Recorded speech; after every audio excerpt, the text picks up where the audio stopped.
गुणगंभीर श्री व्यास नंदन जुके। तुव प्रसाद सुजस रस गाऊं, श्री नागरिदास के तुम ही सहायक। रसिक अनन्या ने प्रतिमन भाऊं, प्रथम श्री सेवक पद सिर नाऊं। राधा करावचित पल्लव वल्लरी के, राधा पदांक विलसन मधुर स्थली के। राधा यशो मुखर मत खगावली के, राधा विहार विपिने रमता मनो में। वृंदावनेश्वरी तवैव पदारविंद, प्रेमामृतैकमकरन्दरसौखपूर्णम्। हृद्यर्पितं मधुपते स्मरतापमोग्रम्, निर्वाक्तय परमशीतलमाश्रयामि, निर्वाक्तय परमशीतलमाश्रयामि। श्री हरिवंश श्री हरिवंश श्री हरिवंश शरण। श्री युगल साकार के कारण कृपा के फलस्वरूप श्री राधा वल्लभ लाल जी कृपा के फलस्वरूप आप हम सब याद करते हुए हैं कि सेवक वाणी जी की चर्चा है। तो इसके पूर्व जैसे कि आप सभी को पता है, पुरुषोत्तम मास के अंतर्गत नित्य उत्सव में हम लोग श्री जी का कोई ना कोई उत्सव साल भर का मना रहे हैं। उसी क्रम में आज हमारे कुंज में श्री जी का नौका विहार उत्सव या फिर जल विहार उत्सव भी कह सकते हैं। आज श्री जी का नौका विहार जल विहार उत्सव है। तो आप लोगों ने 84 जी के 72 नंबर का जो पद है, सुंदर पुरिन सुबक सुखदायक, उसका गान किया ही होगा। उसी भाव में हम लोग थोड़ा सा चिंतन करेंगे किस प्रकार युगल किशोर का नौका विहार सखियों ने निकुंज में किया है। पहले इस पद का गायन करते हैं। तो इस पद में जो युगल सरकार की जल केली है, मतलब जो जल विहार है, उसका पूर्ण संपूर्ण वर्णन इस पद में महाप्रभु जी ने किया है। तो हम सब लोग इस पद का गायन करते हैं, ठीक है। सुंदर पुलेन सुभग सुखदायक, सुंदर पुले न सुभग सुखदायक।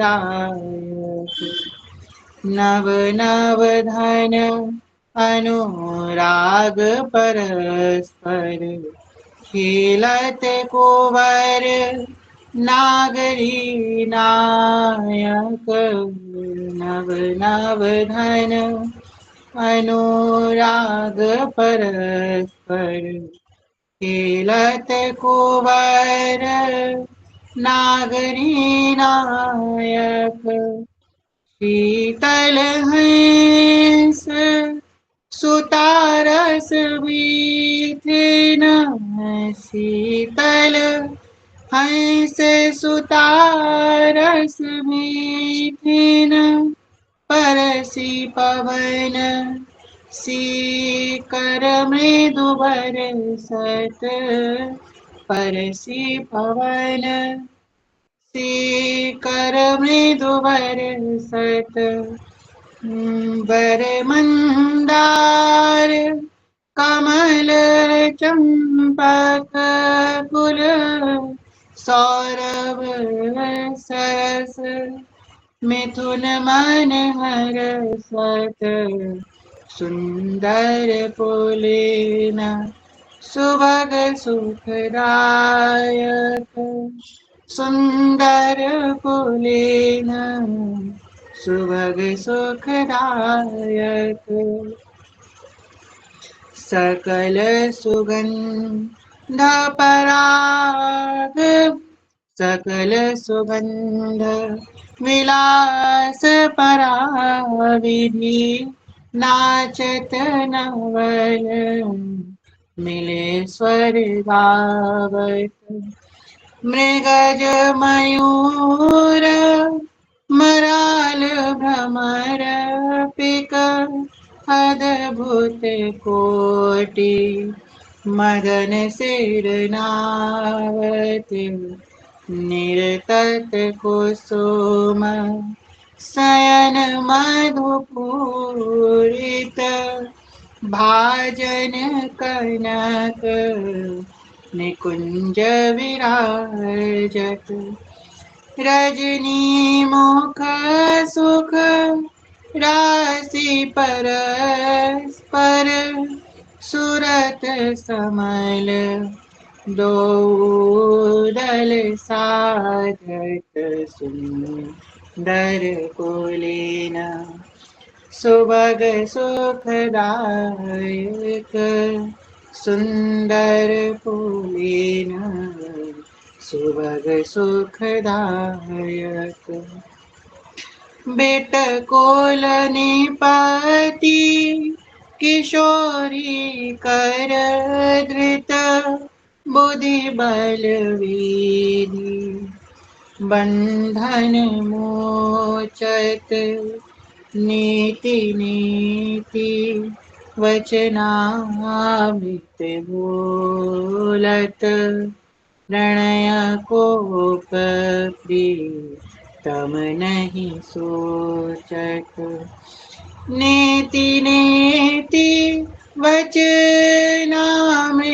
बोलत प्रणय कोप प्रीतम नहीं सोचत हित हरि वंश रसिक ललितादिक लता भवन रंग अवलोकत अनुपम सुख भर भरसी विवश वसु आनंद वारी कंठ दृगरोकत अनुपम सुख भर भरती विवश वसु आनंद वारी कंठ दृगरोकत सुंदर कुलीन सुभग सुखदायक सुंदर कुलीन सुभग सुखदायक नव नव धन अनुराग परस्पर खेलत कुंवरी नागरी नायक सुंदर कुलीन सुभग सुखदायक सुंदर कुलीन सुभग सुखदायक। इस प्रकार जल विहार का पद, वैसे वास्तव रूप में जल विहार का नहीं है, पर इसको हम लोग जल विहार में एडजस्ट कर सकते हैं, ऐसा समझिए। श्री जी ने कृपा करके थोड़ा हम लोगों को थोड़ा सा इसमें एडजस्टमेंट दे दी है। वैसे तो ये शयन के समय का पद है, जब आप लोग लिखेंगे इस पद को तो शयन के समय का है और ये शयन लीला का पद है, पर इसको हम लोग जल विहार में ऐड कर सकते हैं क्योंकि शुरुआत में थोड़ा सा जल विहार की लीला का वर्णन है। कैसा जल विहार हुआ है? कहते हैं कि हंस के आकार की नौका है, हंस होता है उसके आकार की सुंदर नौका बनाई है सखियों ने, और ये कोई छोटी मोटी नौका नहीं है, बहुत विशाल नौका है। कैसी नौका है? तो कह रहे हैं चांदी की नौका है। उस चांदी की नौका में बड़े बड़े हीरे रत्न जड़े हुए हैं। उस नौका के मध्य में सखियों ने सुंदर मखमल का वस्त्र बिछाया है जिसमें प्रिय प्रीतम विराजमान हो सके।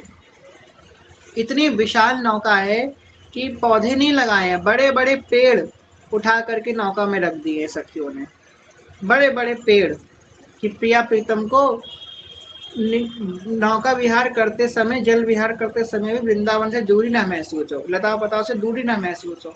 इसलिए खूब सारी लताएं पताएं सजाई हैं सखियों ने, लड़ियों से मोतियों से सुंदर सुंदर बंधन बाण सजा करके इस नौका को सजाया है। और आज श्री यमुना जी ने अपना अति विशाल वेग धारण किया है। अब युगल सरकार जैसे ही संध्या का समय होता है, संध्या आरती के पश्चात जब प्रिया जी गौरी राग का गान करने के लिए उत्सुक होती हैं, तब सखियों के मन में यह आता है कि आज युगल का हम जल विहार की लीला करवाएं। श्री ललिता जो इस सजनी जो प्रिया जी के समक्ष अपनी इस इच्छा को रखती हैं, प्रिया प्रीतम बड़े हर्षित होकर के उठते हैं, आकर के इस नौका में विराजमान होते हैं। पहले प्रिया जी, फिर लाल जी विराजमान होते हैं, फिर समस्त सखियां अपने खूब बड़े बड़े वाद्य यंत्र लेकर के, खूब आलाप भर के, राग रागनियां मूर्तिमान आज हैं, और सखियां सुंदर सुंदर राग रागनियों को प्रस्तुत करके युगल किशोर को आनंदित कर रही हैं। श्री यमुना जी ने बड़ा विशाल वेग धारण किया है, और ज्यों ही श्री युगल किशोर नौका में विराजमान हुए हैं, तो ही शीतल मंद सुगंध समीर बहने लग गई है। जो ग्रीष्म ऋतु का प्रभाव है, इतनी गर्म हवा चल रही है, परंतु श्री यमुना जी की लहरों से स्पर्श करके वो जब ठंडी ठंडी हवा श्री युगल के अंगों में लग रही है, तो युगल को बड़ा आनंद हो रहा है। जो आसपास बड़े बड़े वृक्ष हैं, उनमें जो फल निकल रहे हैं, जो फूल निकल रहे हैं, उन्होंने अपनी सुगंध हवा में छोड़ दी है। इससे प्रियतम को सुगंध का अनुभव हो रहा है। विचित्र विचित्र मीन है, कह रहे हैं कि ऐसी ऐसी मछलियां हैं जो जिसका वर्णन करने में भी सामर्थ्य नहीं है। अलग अलग सुनहरे रंग की मछलियां हैं, लाल रंग की मछलियां हैं, गुलाबी रंग की मछलियां हैं। वो मीन जो है केली कर रही हैं, और प्रिया प्रीतम लाल जो दिखा रहे हैं, वो देखो प्रिया जी सुनहरे रंग की मीन जा रही है, वो देखो लाल जी वो काले रंग की मीन जा रही है। एक दूसरे को दिखा रहे हैं मछलियों को, और मछलियां उछल उछल के केली कर रही है युगल किशोर को रिझाने के लिए। फिर क्या होता है, युगल किशोर एक संग बैठे हैं, नौका में एक संग बैठे हैं, परंतु बैठे बैठे भूल गए कि हम एक संग बैठे हैं। अब दोनों को विरह आ गया। ऐसा प्रेम का भाव आता है युगल के अंदर, एकदम से हित का भाव। तो प्रिया जी ने जब जल में देखा, तो प्रिया जी को एक नीले रंग की मीन दिखाई दी, नील वर्ण की मीन, नीलमणि के समान। और लाल जी को एक गौर वर्ण की मीन दिखाई दी। जब लाल जी को गौर वर्ण की मीन दिखाई दी, तो उनको प्रिया जी का स्मरण आ गया। जब प्रिया जी ने नील वर्ण की मीन देखी, तो उनको लाल जी का स्मरण आ गया। तब दोनों ने एक दूसरे को देखा और जुड़े परस्पर नैन दहुन के। जो सखियां इस छवि को देख देख के सिरा रही हैं, बड़ा आनंदित हो रही हैं। इसी बीच श्री प्रिया जी ने जो सब सखियों को एक से एक संगीत की स्वामिनी बनाने वाली तो प्रिया जी है ना, प्रिया जी सभी विद्याओं में प्रवीण है। तो प्रिया जी ने क्या किया, सुंदर बीणा अपने हाथ में लिया है, और बीणा वादन करते हुए वृषभानुनंदिनी मधुर कलि गावे, वृषभानुनंदिनी मधुर कलि गावे। प्रिया जी सुंदर गौरी राग का गान कर रही हैं, सब सखियों को आनंदित कर रही हैं, और श्री यमुना जी बड़ी बड़ी लहरें लेकर के आ रही हैं। ऐसा आनंद जल विहार का हो रहा है। जो ग्रीष्म ऋतु का प्रभाव था प्रिया प्रीतम में, इतना शीतलता उनको मिली है, वो भूल गए कि ग्रीष्म ऋतु भी का प्रभाव भी था। श्री यमुना जी क्या करती हैं, एक लहर ऐसी देती हैं कि नौका जो है हल्के से खिसक जाती है। तो प्रिया जी जो है लाल जी के कंधे पे जाकर के गिर जाती हैं, और सखियां बलिहारी बलिहारी जय हो जय हो, इस छवि को देख के बड़ी आनंदित हो रही हैं। क्या वर्णन किया जाए, कहाँ तक वर्णन किया जाए निकुंज के भाव का। कहते हुए भी लगता है कि कहीं ज्यादा ना बोल दें, ऐसी ऐसी गुप्त लीलाएं हैं। बस श्री हरिवंश नाम जपते रहे, सब प्रकाशित होगा। अब प्रिया जी क्या करती हैं, नौका से नीचे झांक रही हैं। अब प्रिया जी को नौका से नीचे जल की तरफ देखते हुए अपना प्रतिबिंब दिखाई दिया। तो प्रिया जी इतनी भोली हैं, अपनी लाडली जी इतनी भोली हैं कि अपने प्रतिबिंब को देख के बोलने लगी, अरे सखी तू कहाँ से आई है, तुझको तो मैंने कभी निकुंज में नहीं देखा, तू कौन सी नई सखी है। प्रिया जी को लग रहा है कि कोई दूसरी सखी है। वो इतनी भोली है कि अपने प्रतिबिंब को नहीं पहचान पा रही है। अब प्रिया जी से भी ज्यादा भोली हित सजनी जो है, सजनी बोली, अच्छा कोई सखी आई है, लाओ प्रिया जी दिखाओ। फिर सजनी झाँकने लगी, अब दो दो प्रतिबिंब आ गए जल में। फिर सजनी प्रिया जी बोली, अरे ये एक और आ गई। फिर सजनी बोली, अरे ये तो दो दो सखियां हैं। अब ललिता जी, विशाखा जी, लाल जो ये लीला देख देख के आनंदित हो रहे हैं, बड़े मुस्कुरा रहे हैं कि देखो प्रिया जी और सजनी जी इतनी भोली हैं कि अपने प्रतिबिंब को ही दूसरी सखी मान करके उससे वार्तालाप करना प्रारंभ कर दिया। ऐसा सुंदर जल विहार युगल का हो रहा है जिसकी उपमा बड़े बड़े महापुरुष भी अपने मुख से करने में असमर्थ हैं।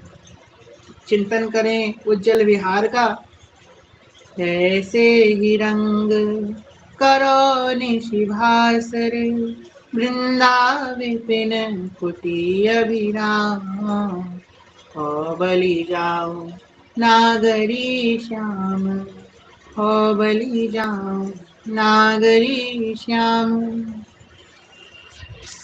उनके सुख का मनाते हुए, उनको सुख पहुंचाते हुए इसी भाव में हम लोग रमण करें। चलिए अब सेवक वाणी जी की कथा प्रारंभ करते हैं। हम लोग 15वें प्रकरण की कथा श्रवण कर रहे थे और कल द्वितीय पद तक हम सबने श्रवण किया। आज तृतीय और चतुर्थ पद, इन दोनों की चर्चा सीधी कृपा से करेंगे। आप में से कई लोगों का मेरे पास मैसेज आता था कि हमको कथा का लिंक आता है ग्रुप में और फिर लोग सेवा लिखवाते हुए होते हैं तो लिंक ऊपर चला जाता है, तो हम कुछ ज्वाइन ही नहीं कर पाते, हमको पता ही नहीं लगता है कब कथा हो गई।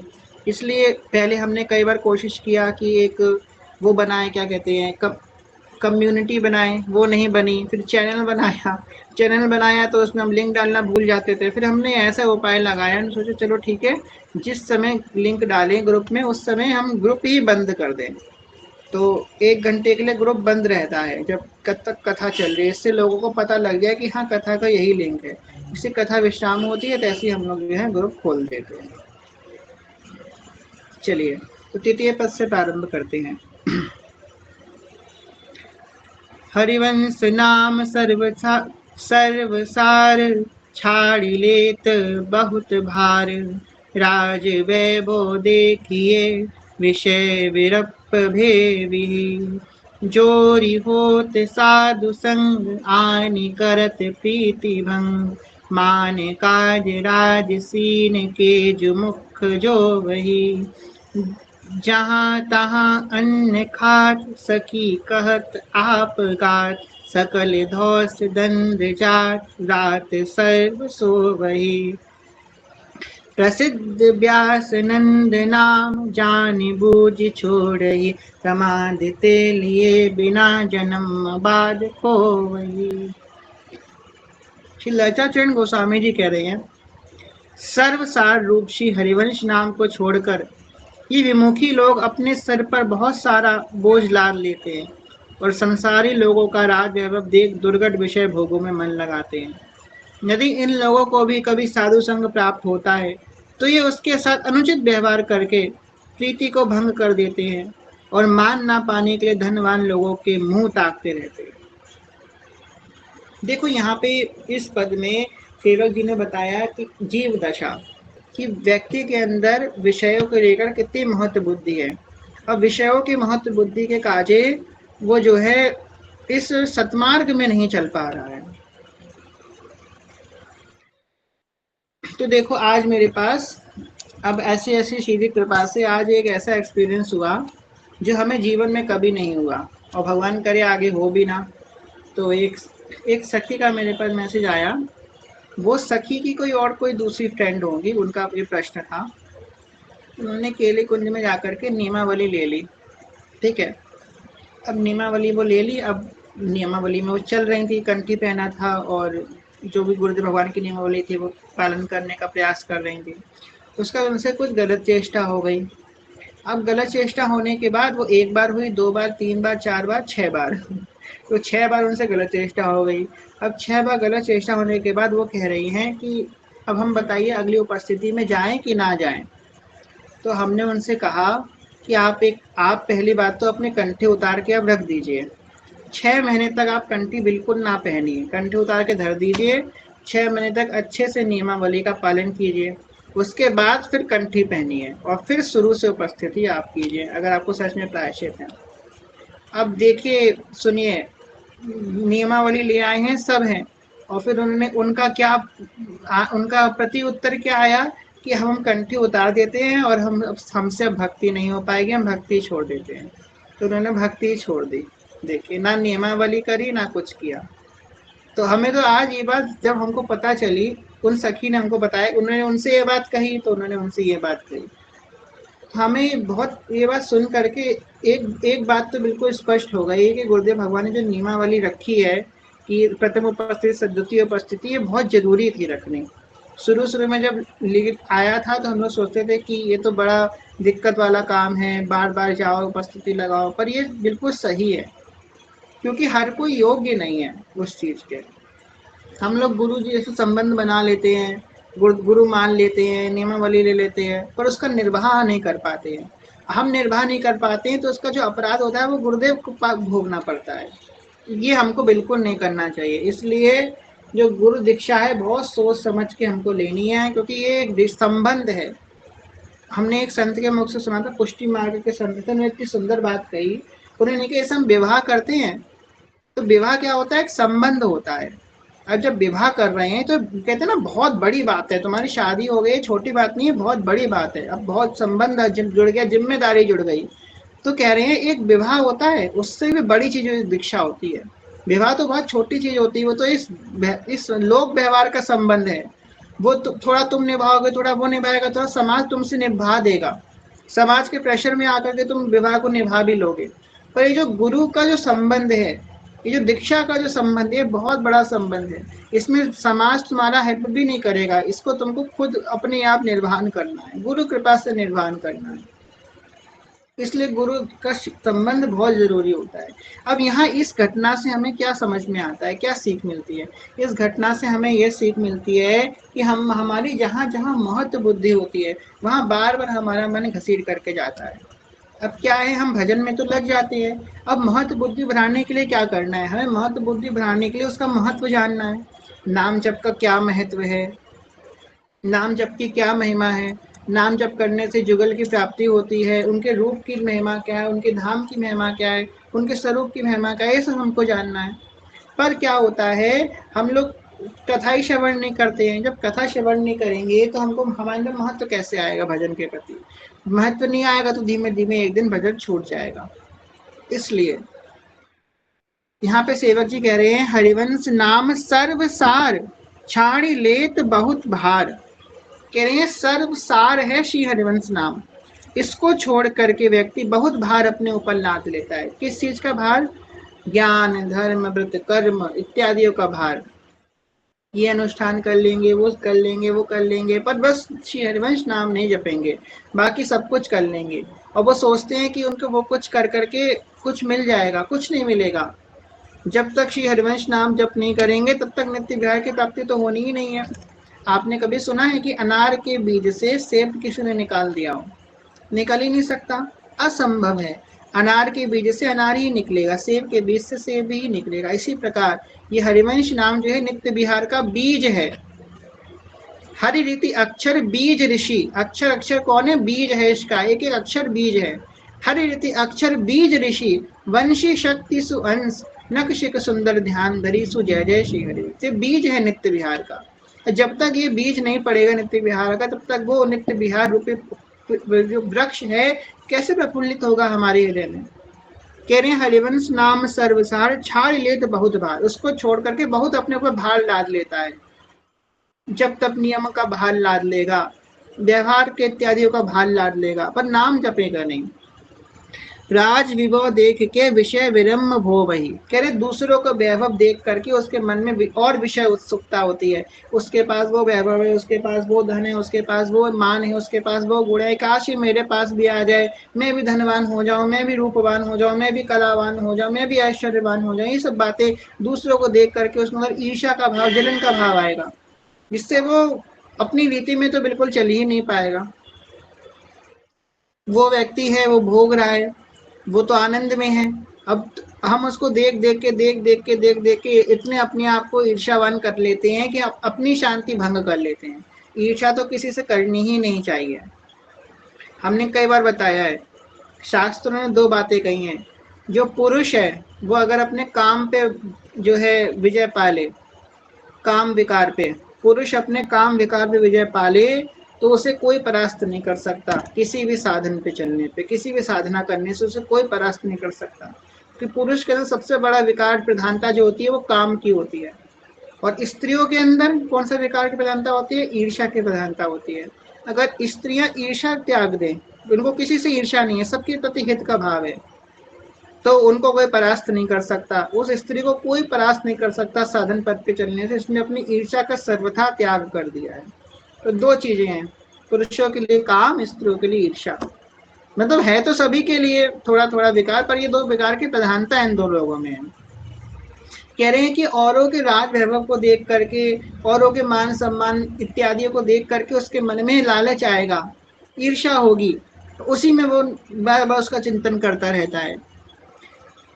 जोई होत साधु संग आनि करत प्रीति भंग, मान काज राज सीन के जो मुख जो वही। और अगर प्रभु कृपा से, श्री जी कृपा से कभी उसको साधुओं का संग भी हो जाए, तो वो साधु संग का निर्वाह नहीं कर पाता है। साधु संग में रहने के बाद भी वो ऐसे कुछ कार्य कर लेगा जिससे प्रीति भंग हो जाएगी, प्रीति में विक्षेप आ जाएगा। देखो क्या साधु संग का मतलब क्या होता है? साधु संघ का सबसे बड़ा सारी बात यह है कि साधुओं के हम संग करें, जो हित धर्म के धर्मी हैं उनका संग करें। उनका संग करने से उनके जो आचरण है, जिसको हम पालन कर सकते हैं, हर आचरण हम लोग नहीं कॉपी कर सकते उनका। क्यों? क्योंकि अब अगर कोई कहे कि वो धर्मी है, हम उनकी हर चीज कॉपी करेंगे, तो सबसे पहली बात तो उनका भजन हम कॉपी कर सकते हैं, वो कितना भजन करते हैं, उनके भाव को हम कॉपी कर सकते हैं। उस जो भाव उनका है ना, उस भाव को हम सपनों में भी स्पर्श नहीं कर सकते, तो कहाँ हम उनके तक पहुंच पाएंगे। इसलिए साधु संग का मतलब क्या है कि उनकी दी हुई आज्ञा का हम पालन करें। अगर उन्होंने हमसे बोला है कि आप ये कीजिए, तो उसमें क्यों म्यों ना करें, अच्छा ये क्यों करना है, इसको करने से क्या हो जाएगा, उसकी जगह क्या वो कर ले, कुछ नहीं। जो साधु ने, जो हित धर्म के धर्मी है, जो रसिक जन ने जो आज्ञा करी है, उसका बस सा अक्षर निर्वाह, अक्षर सा बस निर्वाह करना प्रारंभ कर दें, फिर देखिए आपको वस्तु की प्राप्ति कैसे होती है। पर हम बुद्धि बहुत लगाते हैं अपनी, ये बुद्धि हमें बड़ा परेशान करती है। एक बड़ी सुंदर बात एक संत के मुख से सुनी, उन्होंने कहा बुद्धि अगर लगानी हो सिद्धांत में लगाओ ना। अब आप में से कितने लोग हैं जो जानती हैं कि राधा वल्लभ संप्रदाय का सिद्धांत क्या है? कोई जानता है?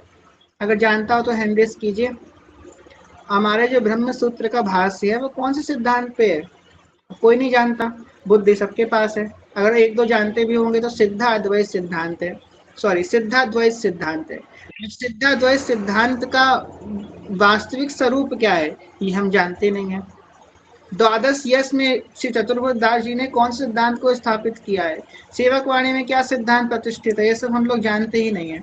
इस कारण जो है ना, अपने बुद्धि भजन में लगाते, जहाँ बुद्धि नहीं लगानी वहां लगाते हैं, जहाँ लगानी चाहिए वहां पे हम मौन शांत रहते हैं। बुद्धि हमें कहाँ लगानी है? हमें अपनी बुद्धि लगानी है सिद्धांत को समझने में। जो सिद्धांत श्री महाप्रभु जी ने स्थापित किया, रसिक जनों ने सिद्धांत स्थापित किया, उसको लगाने में हमें अपनी बुद्धि लगानी है। भजन में बुद्धि नहीं लगानी है, वो तो अपने आप कृपा से हो जाएगा। तो रसिकों की आज्ञा अक्षरशः हमको पालन करनी चाहिए। अब अगर कोई संगीत सीख रहा है, ठीक है, अब उसके गुरु ने कहा एकदम सा स्वर की अभ्यास करो, सा। क्यों सा का अभ्यास करें? हम तो पाधा निशा भी करेंगे, हम सा पे क्यों करें? अब वो क्यों कह रहा है? क्यों? अगर तुम्हारा सा सद गया तो बाकी के सारे स्वर अपने आप सद जाएंगे, कि वो मूल है सा स्वर। तो बस एक एग्जाम्पल हम दे रहे हैं कि क्योंकि वो कर चुका है, इसलिए वो जानता है कि ये अगर इसने ये साधना कर ली तो आगे परिपक्व हो जाएगा।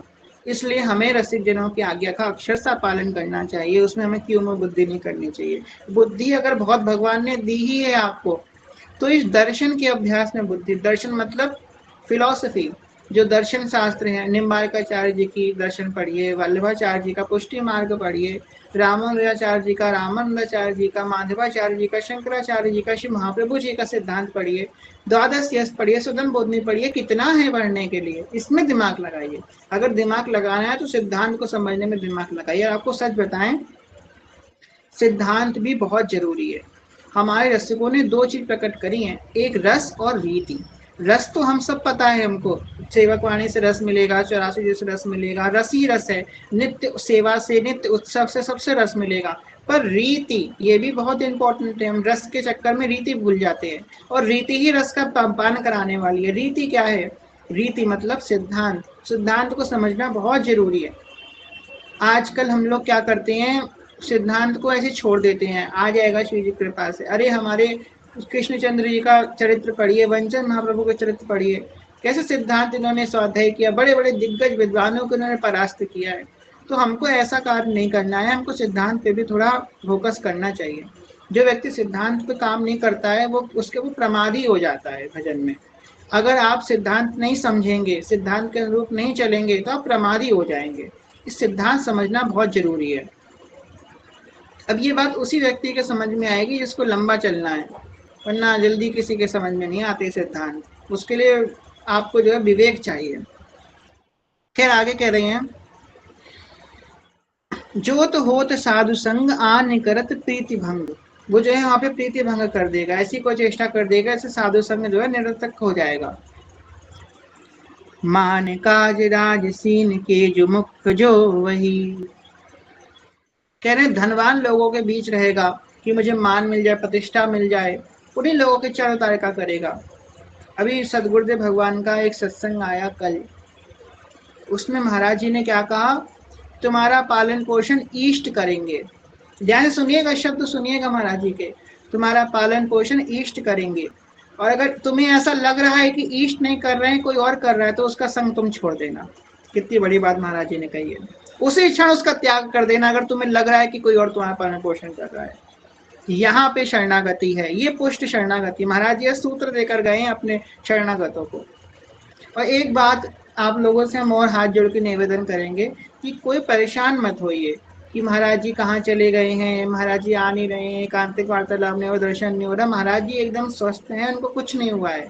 और हम ये बात ऐसे ही नहीं बोल रहे हैं, उनके परिकरों से बात करके ही बोल रहे हैं, महाराज जी एकदम स्वस्थ हैं, आप लोग परेशान मत होइए, ना इस बात की इतनी हाइप बनाइए। देखिए क्या है, महाराज जी एकदम स्वस्थ हैं। अब महाराज जी थोड़ा भजन करने के लिए एकांत में गए हैं कि उनको भी तो एक बात बताइए, संत हैं वो, और संत का कार्य है भजन करना। हम लोगों की वजह से महाराज जी के भजन में कितना विक्षेप आता है। आप लोगों ने कभी ये देखा, महाराज जी सुबह आते हैं, दर्शन देते हैं, सत्संग करते हैं, फिर एकांतिक करते हैं, फिर एकांतिक कितना कुछ महाराज जी करते हैं। उनके भजन में हम लोगों की वजह से कितना विक्षेप आता है। अब अगर महाराज जी थोड़े दिन सत्संग नहीं करेंगे तो क्या हम लोग पुराने सत्संग सुनकर नहीं रह सकते हैं?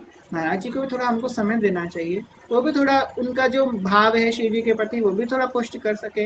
वैसे भी वो भजन अपने लिए तो करते नहीं, हम सबके लिए तो वो भजन करते हैं।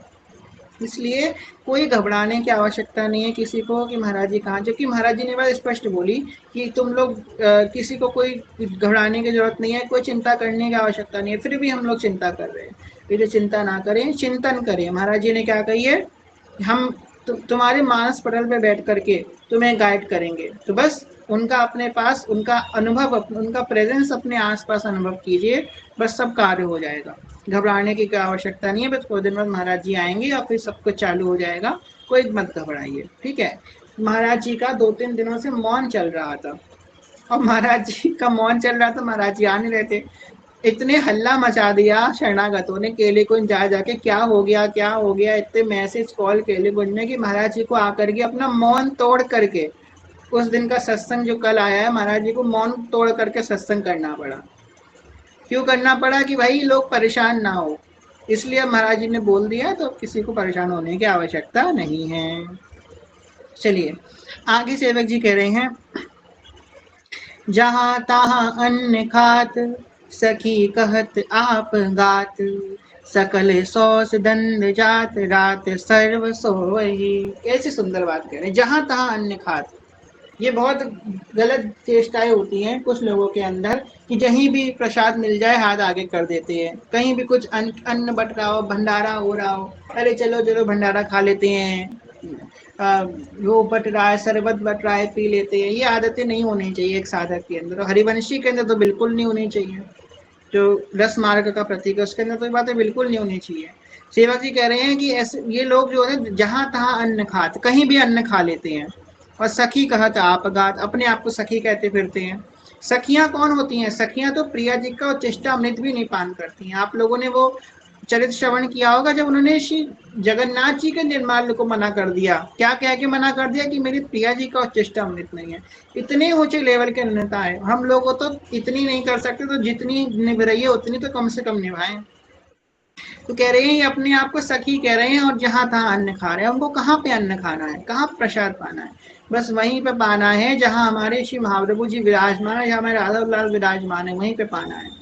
मदन टेर में पा सकते हैं। अब अगर आप गए मदन टेर में कुछ प्रसाद बट रहा है तो मदन टेर में पा सकते हैं, हिताश्रम में पा सकते हैं, राधा वाटिका में पा सकते हैं, केली कुंज में पा सकते हैं, राधा वल्लभ जी में पा सकते हैं, अपने गुरुदेव के घर पे पा सकते हैं, मानसरोवर में पा सकते हैं, बाद ग्राम में पा सकते हैं, सेवा कुंज में पा सकते हैं, रास मंडल में पा सकते हैं, वंश महाप्रभु के डोल में पा सकते हैं। इन सब जगहों पे जो हमारे श्री महाप्रभु जी के स्थान है, जहाँ हमारे पिताजी विराजमान है, जो हमारा बाप का घर है, समझिए हमारे बाप के एक घर तो है नहीं, बहुत सारे घर है ना वृंदावन में। तो जहाँ जहाँ हमारे बाप का घर है वहाँ वहाँ हम पा सकते हैं, निश्चिंत होकर के, निशंक होकर के।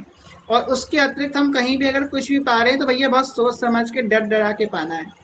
और अगर बाप का घर है तो अगर नहीं कोई सामने से दे रहा है तो खुद जाके मांग ले, थोड़ा सा तिनका मिल जाए, एक कवल ही मिल जाए, पर पाना जरूर है। जो हमारे बाप का घर है वो वहां पे हम पा सकते हैं, सामने से जाकर मांग के पा सकते हैं। पर अगर कोई कहीं और है, भाई दे रहे हैं, राधे श्याम, हाथ जोड़ लें और निकल जाए, ऐसा हमको करना है।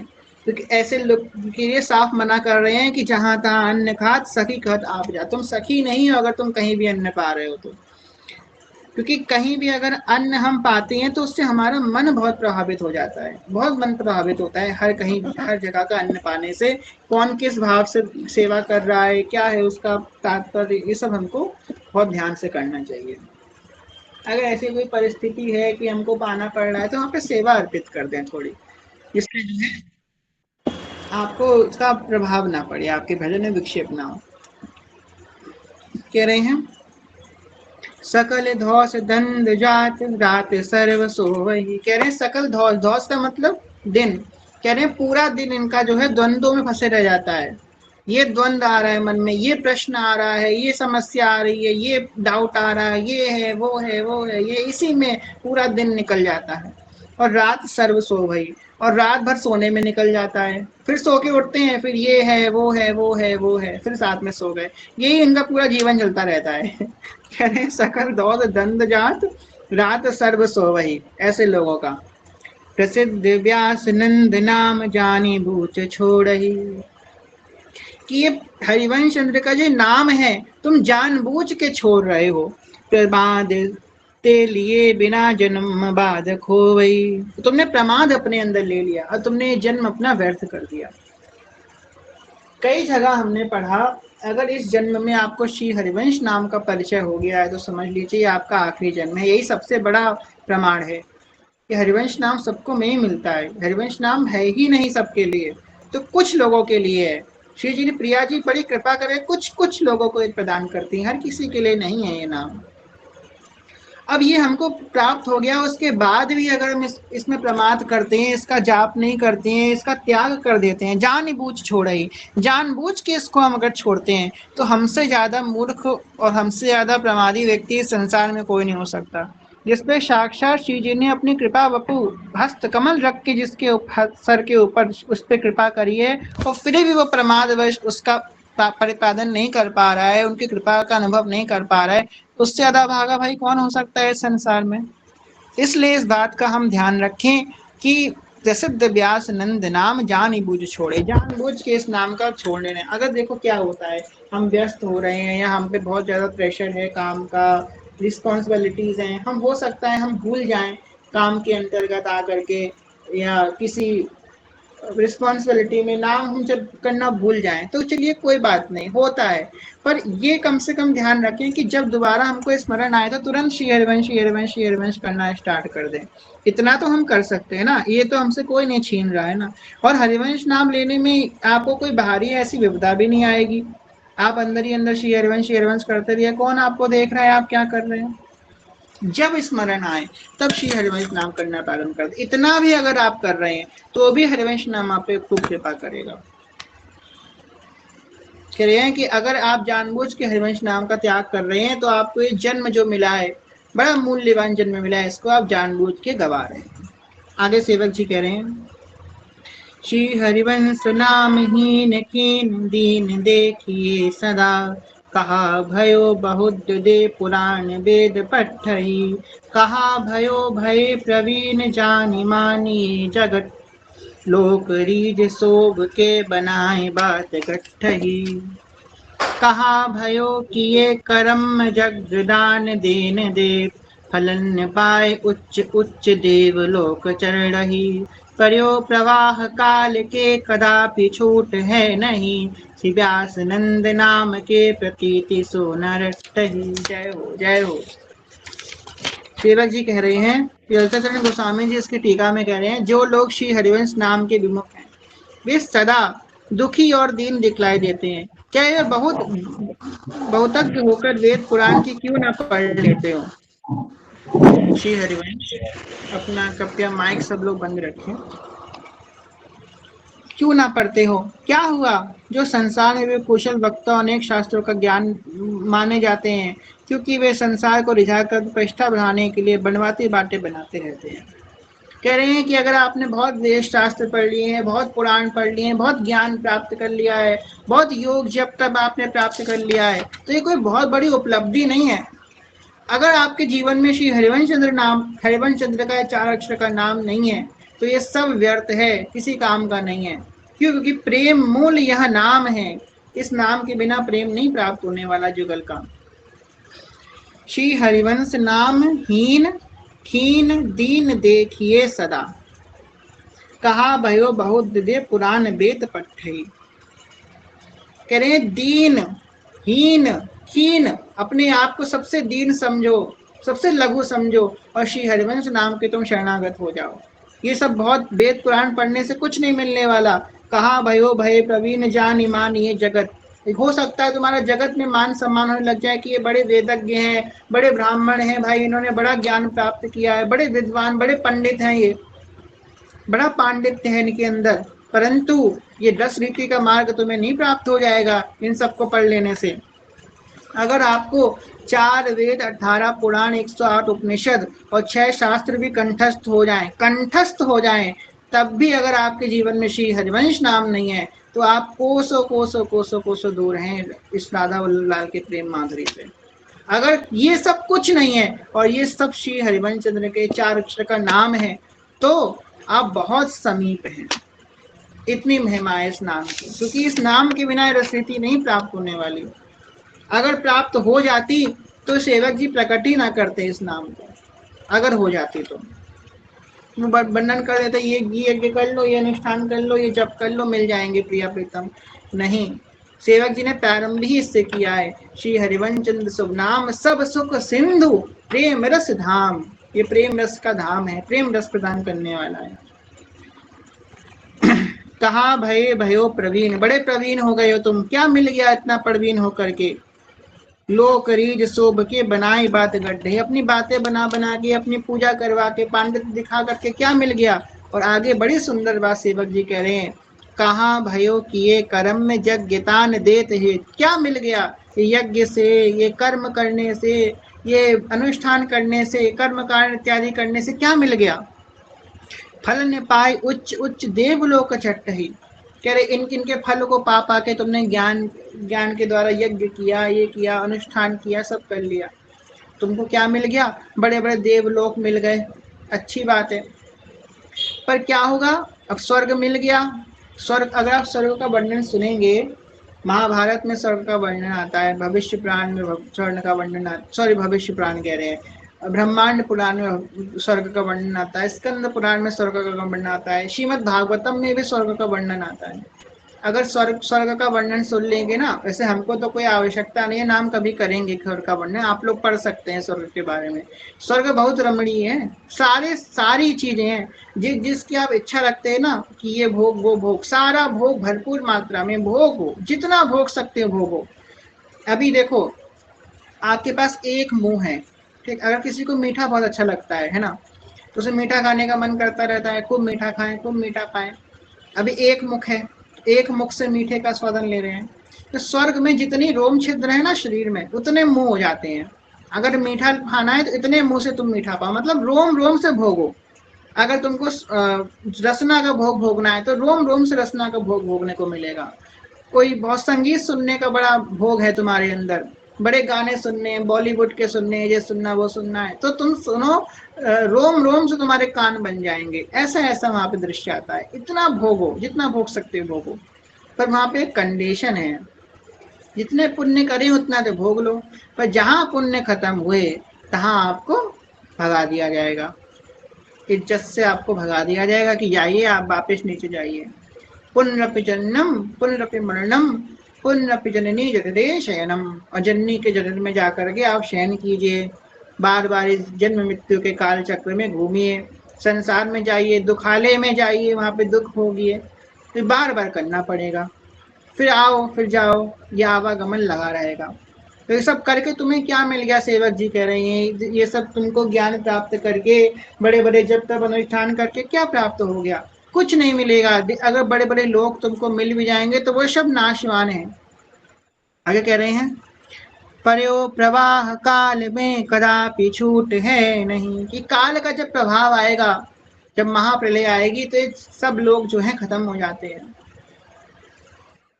आगे कह रहे हैं, श्री व्यास नंद नाम जो प्रतीति सो न रटहि, कह रहे हैं कि वो हर जीव काल के प्रभाव में एक दिन सब नष्ट हो जाएगा, जो व्यक्ति इस व्यास नंदन के नाम का अनन्य भाव से स्मरण नहीं करेगा।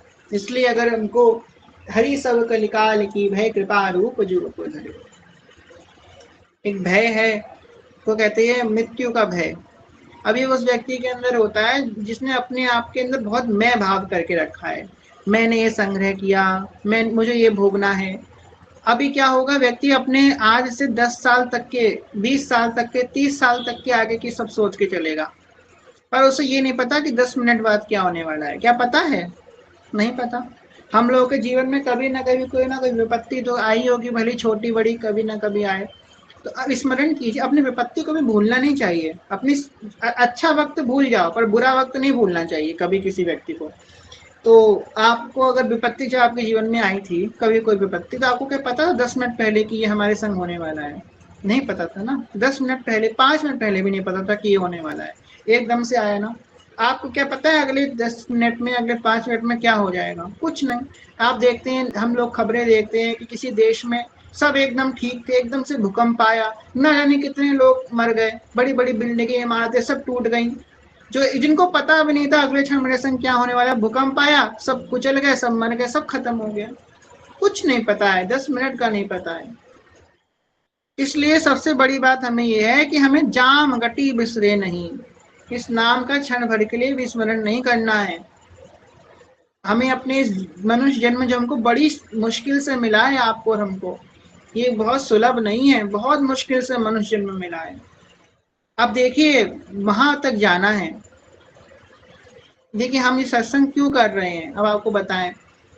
हम इसलिए सत्संग करते हैं कि आप लोग कम से कम, आप लोगों की भक्ति पुष्ट हो, आप लोग जो है अच्छे से धर्म का पालन कर सकें, सीखें क्या है रसरीति, क्या है सेवक वाणी। सिर्फ इसीलिए सत्संग होता है। अब हम ये चाहते हैं कि जितने लोग यहाँ बैठे हैं ना, तो ये सब हमको निकुंज में मिले। अब आप में से कोई ऐसा ना हो कि हम जब हमको वहां पे कोई मिले ना, कि यार ये तो रोज कथा में आते थे पर ये यहाँ पे क्यों नहीं आ पाए, ऐसा कोई कार्य आप लोग मत कर लेना कि आप हमको वहां पे ना मिल पाओ। वहां पे मिलना है ना हमसे, तो बस समझ लीजिए कि वहां तक मिलना है, तो ऐसे कार्य करने हैं कि मिलना है वहां पे जा करके। यहाँ पे अटक मत जाना कि तुम कहीं और भटक जाओ और तुम्हारी गति खराब हो जाए। वहां पे आपको हित शरण ये से मिलना है ना, तो बस कथा सुनते रहिए और हरिवंश नाम जपते रहिए, वरना नहीं मिल पाएंगे। अब आप कहें कि भाई आपको इतना कैसे भरोसा है कि आप वहां पे जाएंगे हमसे मिलना है, तो हमें तो भरोसा है भाई, तो हमें तो है, वो हम नहीं बताएंगे कैसे है, बस है, तो हम तो जाएंगे। तो बस आप लोगों को जो है मिलना है ना हमसे, तो बस खूब नाम जप कीजिए। हरिवंश नाम बिसरे न छिन, श्री हरिवंश सहाय बोलो, हरिवंश भरोसे भय निडर नित करजत, श्री हरिवंश बोलो। अगर हमें जय जय कहते हैं, अगर जीवन में आपके कोई विपत्ति आ जाए, कोई चोट लग जाए, कोई संकट आ जाए, तो भगवान का शुक्र मनाओ, अच्छा हुआ प्रभु आपने हमको दे दिया, अब हमारा थोड़े प्रारब्ध जो बचे कुचे थे वो खत्म कर दो, ये हमारा आखिरी जन्म है। जय जय ने हमसे कहा कि ये हमारा आखिरी जन्म है, तो हमने कि हमारा भी आखिरी जन्म है, तो बोले हाँ तुम्हारा भी आखिरी जन्म है। तो उन्होंने कहा कि हम लोगों का आखिरी जन्म है, अब हम लोगों को सब पुराना जो हिसाब है सब यहाँ पे क्लियर करके जाना है। अब ये सब मत रखो, ज्यादा इच्छाएं मत रखो अपने अंदर, ये मिल जाए वो मिल जाए। अब जल्दी जल्दी निकलना है ऐसे चीजें के पास जाना है। जब ये जो व्यवहार मिले हैं, संबंध मिले, इनको अच्छे अच्छे जो निभा सकते हो अच्छे अच्छे निभाओ, और फिर शीर्ष संबंध निभाना है। जब गुरुदेव ने हमें मंत्र दे दिया, हमें नाम दे दिया, हमें धाम दे दिया, युगल सरकार राधा वल्लभ लाल दे दिए, और इनसे संबंध निभाओ ना। अब ये सब संबंध अच्छे हैं, निभाओ, पर जल्दी जल्दी उनसे संबंध निभाना जिससे हमारी प्राप्ति हो गई है। और ये हर किसी को नहीं होता है, हम लोग बड़े चुने हुए हैं, हम लोग बड़े स्पेशल हैं जो हमको ये रस मिला है। राधा वल्लभ लाल रंगीले सरकार हमको मिले हैं। अब इनसे इनको संबंध निभाना है, इनके पास जाना है। तो वैसी कोई हम चेष्टा ना करें कि हमारा जो संबंध बिगड़ जाए। बस इस बात का हम ध्यान रखें। अगर बाई चांस हमसे कोई गलती हो भी जाती है, ठीक है, चलो बालक हैं, बच्चे हैं, हो गई गलती, तो हमेशा इस बात का आप ध्यान रखना कि प्रभु हमेशा आपको क्षमा करने के तैयार है। आप कितना भी कुछ खराब कर दो, कितना भी कुछ खराब कर दो, प्रभु तब भी आपको क्षमा करने के योग्य है। बस एक बात ध्यान रखना कि श्री प्रिया जी के चरण मत छोड़ना। अगर प्रिया जी की शरणागति छोड़ दी, श्री जी को छोड़ दिया, तो कुछ नहीं होने वाला। और श्री जी के पास है तो श्री जी लाल जी को मना ही लेंगी, कहीं ना कहीं कृपा हम पे करवा ही देंगे श्री जी। और श्री जी को अगर छोड़ दिया तो फिर सब आप सारे नियम कानून आप पे लागू हो जाएंगे। इसलिए प्रिया जी की छत्र छाया को कभी मत छोड़ना। अगर आप नाली में भी पड़े हो, तो नाली में पड़े होकर के भी श्री हरिवंश कहते रहना, बस तुम्हारा काम बन जाएगा। अब ये मत सोचना अरे हम तो नाली में पड़े हैं, हम बहुत गंदे हैं, अब हम भजन नहीं कर पाएंगे, ये मत सोचना कभी। हरिवंश नाम कभी मत छोड़ना। तो आप बस देख लेना, आप सब हमसे मिलेंगे, ठीक है। चलिए आज के भाव को ये विश्राम करते हैं। कहने सुनने कोई भूल क्षमा करेगा, आप सभी से प्रेम में ज्ञान में भक्ति में बहुत छोटे हैं, तो भूल से क्षमा करेगा। सभी के प्रणाम। बांझकल्पतरुवृक्ष कृपा सिन्धुभैव च पतितानां पावनेभ्यो वैष्णवेभ्यो नमो नमः। जय जय श्री नवनिवृत्त निकुंज विलासी श्री राधा वल्लभ लाल की जय। महाप्रभु श्री हरिवंश महाराज की जय। श्री सेवकजू महाराज की जय। समस्त सहचरी वृंद की जय। श्री वृंदावन धाम की जय। श्री यमुना रस रानी की जय। समस्त संत भक्तन की जय। श्री सदगुरुदेव भगवान की जय। दादा गुरुदेव भगवान की जय। हरिवंश वंश की जय।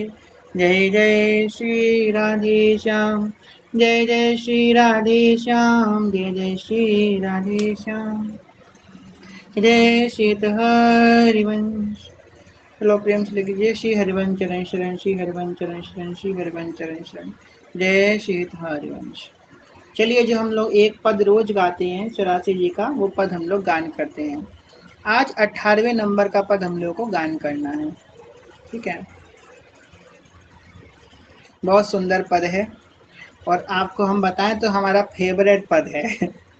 बहुत सुंदर है। चलिए। सुन मेरो वचन छबीली राधा, सुन मेरो वचन छबीली राधा, ते पायो रस सिंधु अगाधा, ते पायो रस सिंधु अगाधा, सुन मेरो वचन छबीली राधा, ते पायो रस सिंधु अगाधा, तू वृषभानु गोप की बेटी, तू वृषभानु गोप की बेटी, मोहन लाल रसिक हसी भेटी, मोहन लाल रसिक हसी भेटी, जाहि विरंचि उमापति नाय, तापैते मन फूल बिनाय। जो रस नेति नेति श्रुति वाक्यो, ताको तो अधर सुनारस चाख्यो। जो रस नेति नेति श्रुति वाक्यो, ताको तो अधर सुनारस चाख्यो। तेरो रूप कहत नहीं आवे, हित हरि वंश कछुक जैसे गावे। तेरा रूप कहत नहीं आवे, हित हरि वंश कछुक जैसे गावे। सुनी मेरो वचन छबीली राधा, तै पायो रस सिंधु अगाधा। ये पद हमको सैया के पूर्व, जब प्रिया प्रीतम शयन करने जाएं तो शयन के पूर्व का ये पद है। तो शयन कर, जैसे कि प्रिया प्रीतम को जब शयन कराते हैं, उनके श्रृंगार हम लोग धरा नीचे करते, हल्का करते हैं, उस समय आप ये गा सकते हैं। याद कर लें 18वें नंबर के पद को, जब प्रिया प्रीतम का श्रृंगार हल्का कर रहे हैं उस समय पद गायन कर लें। मतलब सैया से पूर्व ये पद हमको गायन करना है, तो आप लोग कहीं पे इसको नोट कर सकते हैं। चलिए, जय शीत हरिवंश। अब कल कौन सा उत्सव है? तो कल गुरु पूर्णिमा उत्सव है। जय हो। अब कल होगा सेवक जी महाराज जी का चरित्र प्रारंभ। कल सेवक जी का चरित्र हम लोग श्रवण करेंगे। आज हम लोग का 15वां अध्याय भी पूर्ण हो चुका है और 16वां अध्याय अंतिम अध्याय, अंतिम प्रकरण हम लोग को प्रारंभ करना है। तो कल सेवक जी महाराज का चरित्र होगा। गुरु पूर्णिमा पे सेवक जी का चरित्र किया जाता है। क्यों किया जाता है? सेवक जी की जैसी गुरु कृपा हुई, भूतो न भविष्यति। सेवक जी पर बड़ी कृपा हुई गुरुदेव भगवान की, तो ऐसा गुरु चरित्र, सेवक जी महाराज का चरित्र हम लोगों को कल पढ़ना है। और कल हम लोगों को क्या करना है? तो 5वां प्रकरण आप लोगों ने पढ़ा है सेवक जी वाणी का? किसने किसने पढ़ा है 5वां प्रकरण? चलिए हैंड रेस कीजिए।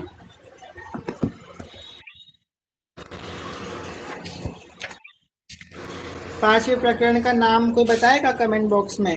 क्या नाम है 5वें प्रकरण का? हाँ, ईष्ट आराधन प्रकरण। इसको सेवक वाणी का हृदय भी बोला जाता है। कई रसिक इसको सेवक वाणी का हृदय बोलते हैं। तो कल हम लोग करेंगे 5वां प्रकरण। और 5वें प्रकरण में कितने पद हैं? तो ये बताएगा। 5वें प्रकरण में 4 पद हैं। ठीक, नहीं, मूल 4 पद हैं। 5वां वो पद में नहीं आता है, वो पद नहीं है, वो छप्पे है। तो 4 पद हैं। तो 4 बार हम लोग कल 5वें प्रकरण का गान करेंगे। ठीक है, कल सब लोग 5वें प्रकरण का 4-4 बार गान करके आइएगा। ठीक है, चलिए। तो सब लोग यहाँ पे, बहुत सारे लोग हैं जो पढ़ते हैं, बड़ी अच्छी बात है, पढ़ना चाहिए। 5वां प्रकरण जो है बहुत सुंदर है। आप में से किसी का कोई प्रश्न है तो 1-2 प्रश्न लेते हैं, फिर श्री जी को शयन करवाएंगे।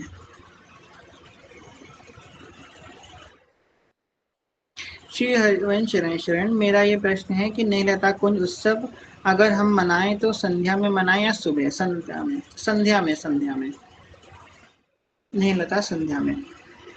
श्री हरिवंश भैया, रूपलाल गोस्वामी जी के बारे में कुछ बताइए, और श्री हित कौन लगाते हैं? जय हो। देखिए क्या है, श्री रूपलाल जी महाराज जो हैं वो बिंदु कुल के आचार्य हुए, तिलका अधिकारी हुए, और उनकी जो साहित्य है बहुत अतुलनीय है, अनिर्वचनीय है।